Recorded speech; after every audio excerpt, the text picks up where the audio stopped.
Hello everyone, today is Sunday and we are back with the new story today. एक दिवस एक संन्यासाच्या झोपडीमध्ये एक चोर ढाका टाकण्यासाठी येतो. चोर एकदम हतबल असतो. त्याला काहीही करून त्या दिवशी चोरी करायची असते. कारण एक वीक झाला तो प्रयत्न करत असतो इतरांच्या घरी चोरी करण्याचा, परंतु त्याला काही सापडलेलं नसतं.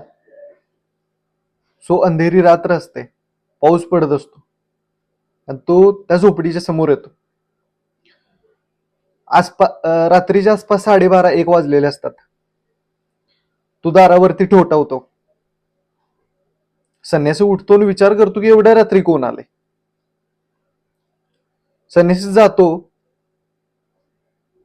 दार उघडतो आणि बघतो तर त्याच्या समोर हा माणूस. तो विचारतो, काय भाऊ, काय काम आहे तुझं, एवढ्या रात्री कशासाठी आलाय.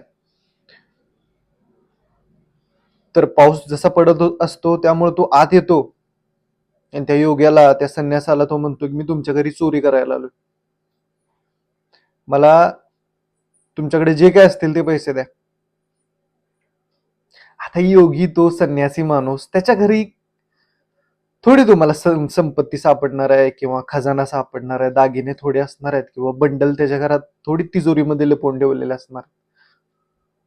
तो गरीब शांत संन्यासी योगी माणूस, भिक्षा मागून खाणारा, तिथेच आजूबाजूला शिळी चपाती पडली होती,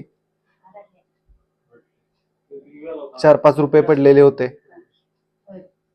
घर एकदम त्याचं, आता झोपडी पूर्ण आजूबाजूला अस्ताव्यस्तपणा दिसत होता.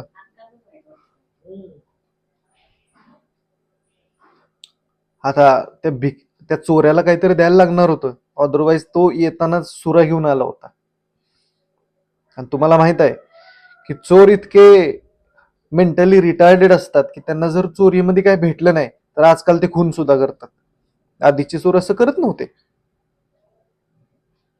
योगेनं जरा विचार केला आणि त्या चोराला म्हणले की हे बघ, त्या टेबलवरती 5 रुपये ठेवलेत, सुट्टे 5 रुपये होते, 1-1 रुपयाचे नाणे. ते म्हणले ते तू घेऊन जा आणि याला चोरी असं समजू नकोस, मला तुझ्यावरती दया आली आहे. ऍक्च्युली 7 दिवस झालं तू चोरी करतोयस, तुला 1 रुपयाही मिळालेला नाही आणि तू किती कष्टामध्ये असशील याचा मी विचार करू शकतो. त्यामुळे याला चोरी म्हणून समजू नकोस. ते 5 रुपये घेऊन जा आणि त्या 5 रुपयाचे जे काही मिळेल ते तू घे आणि इथून पुढे कधीही गरज लागली तर येत जा. तो चोर थोडा हैराण झाला, कारण ह्याच्या आधी त्याला अशी ट्रीटमेंट कधी मिळाली नव्हती.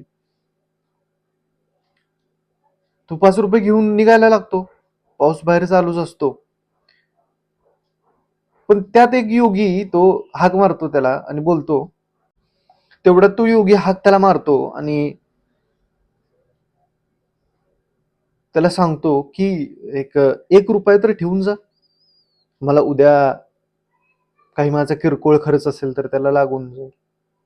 1 रुपया तो ठेवतो आणि तो निघून जातो चोर. दुसऱ्या दिवशी त्या चोराला राजाचे सैनिक पकडतात आणि ज्यांच्या घरी त्यानं चोरी केली त्या सगळ्यांना बोलवतात. त्यामध्ये हा साधू सुद्धा असतो. त्या साधूला राजा विचारतात की तुमच्या घरी, महाराजजी तुमच्या घरी यानं चोरी केली होती का? तर महाराजजी म्हणतात चोरी नव्हती केली, मी माझ्या इच्छेने याला पैसे दिले होते. तिथून महाराज निघून जातात आणि महाराज निघालेले असताना त्या चोराला सुद्धा शिक्षा होत नाही, कारण की महाराज, एक संन्यासी, एक योगी जर एखादी गोष्ट सांगतोय तर ती सत्य असलीच पाहिजे, कारण योगी कधी खोटं बोलत नाहीत. त्यामुळे त्यालाही निर्दोष मुक्तता होते त्याची.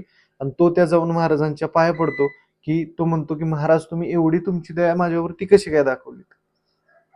तर महाराज त्यावेळी म्हणतात, कोणताही व्यक्ती जर गुन्हा करत असेल तर त्याला मजा येते म्हणून करत नाही, त्याचा नाईलाज असतो म्हणून तो करत असतो. आणि म्हणूनच काल मी जे 4 रुपये तुला दिले त्याच्या मागचं कारण तेच होतं.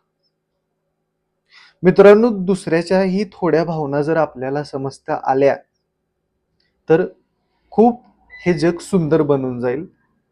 हीच ही स्टोरी सांगायचा प्रयत्न करते. आय होप ही स्टोरी तुम्हाला आवडली असेल.